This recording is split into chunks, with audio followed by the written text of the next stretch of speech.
Long, long ago, when the moon was still sinking into the horizon and the sun had just begun to rise over a changing India, a story was born.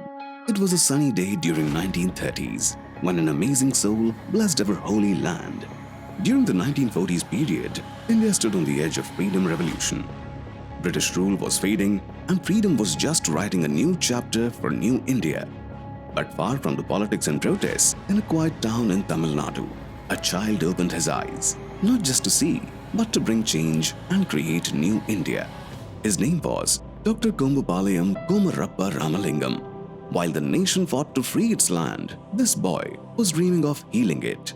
He came from humble roots, no riches, no spotlight, just deep values, a curious mind, and a heart full of purpose.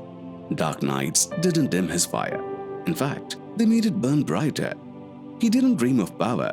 He dreamt of progress, of science, of care, of bringing sound to silence and life to those left unheard. And so began the journey of the boy who would go on to revolutionize ENT care in India.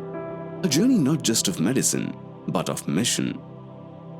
Ramalingam began his academic journey at Sri Shankara Vidyashala Higher Secondary School, Kodumudi, from 1947 to 1953. Even as a schoolboy, his brilliance stood out. His teachers would often smile and say, "KK, your answer deserves 11 out of 10. He traveled daily by train from Kolanalli to Kodumudi, never missing a single class. From the very beginning, he consistently stood first in every subject. During his SSLC exam, he consistently stood first in every subject. During his SSLC exam, he was honored with the prestigious Coimbatore and Nilgiri's Teachers Guild Gold Medal for securing top marks. After school, he studied at St. Joseph's College, Trichy, then pursued MBBS at Stanley Medical College, Chennai, followed by DLO at Madras Medical College, where he chose to specialize in ENT, a rare and bold path at that time. His excellence later took him to global platforms, earning fellowships from Edinburgh, the Royal Society of Health, and Buffalo General Hospital, shaping a visionary future for healthcare in India. Alongside this growing career, his life bloomed at home too. He married Vimala, his life partner, his anchor. Together, they built a warm home filled with values and laughter. Their kids, Shobha and Ravi, brought him joy beyond words. But he didn't just raise a family, he kept it together, guided it forward. Family mattered to him as much as patients, and his legacy was now living in two places, inwards and outwards. He came back to India with skills but no infrastructure. So he began small, a modest ENT nursing home. That's all he had, just a name board and a big dream. Challenges came, but he didn't stop. Slowly, the foundation grew stronger, and that vision turned into something bigger. KKR ENT hospitals. Not one, but many hospitals.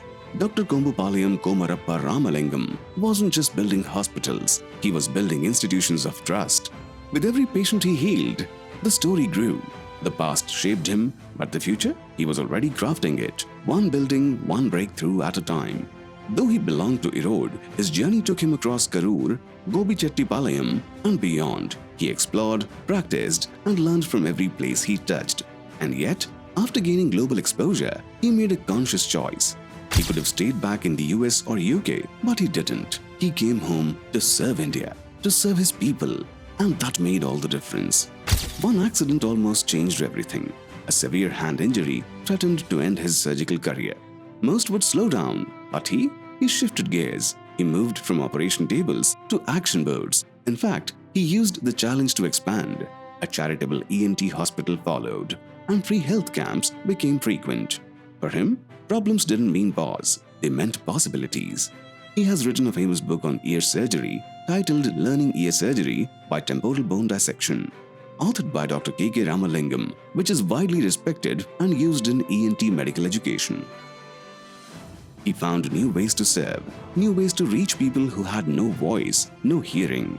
He said, "If I can't hold the scalpel, I'll hold the system together." He founded the Chinnamal ENT Charitable Hospital on his mother's name, with one clear purpose: to ensure that even the most underprivileged could receive quality ENT care without worry or cost. He never stopped giving back, not once. He organized countless free health camps for children, for rural families, for anyone who couldn't afford help. His goal was clear: bring sound and relief to every ear in need. People traveled miles just for a chance to meet him, and he never let anyone down.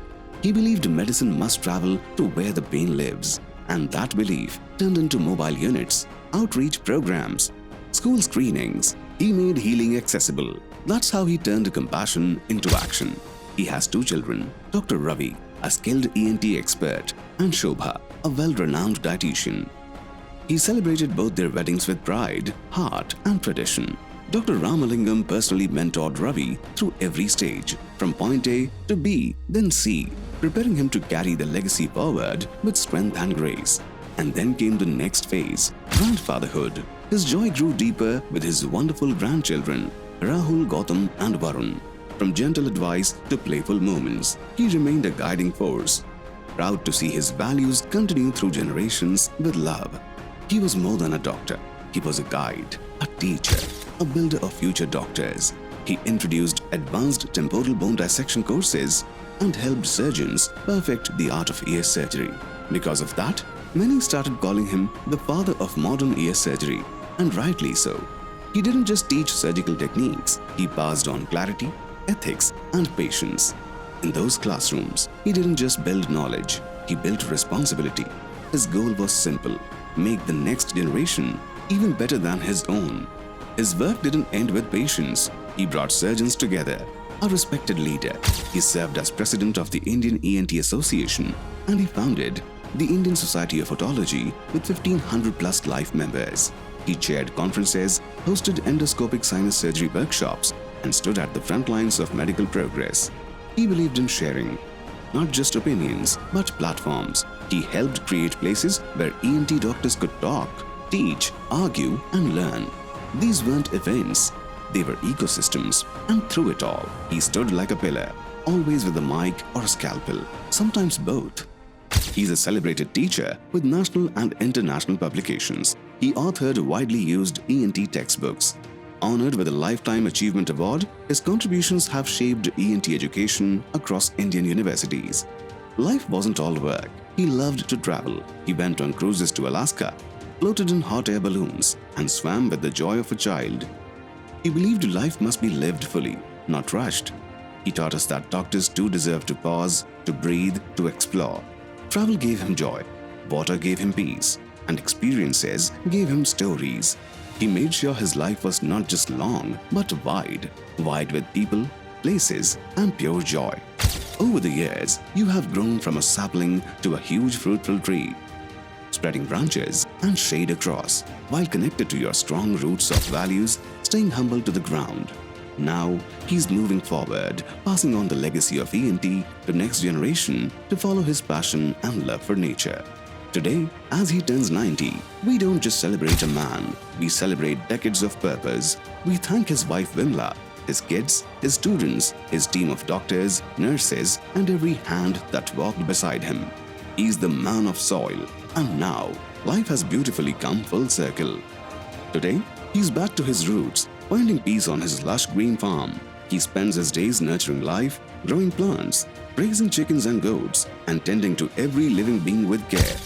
He finds joy in the rhythm of nature, the sound of floating water, the song of birds, the quiet strength of hills and mountains. Blossoming flowers greet him every morning. His farm isn't just land, it's his retreat, his meditation, his way of saying thank you to life. Dr. K.K. Ramalingam, you showed us that you can build empires with care, you can turn pain into purpose, and you can lead without shouting. His story is one of stillness, strength, and service. This isn't the end, it's a tribute, a promise to carry the sound of his work forward, always.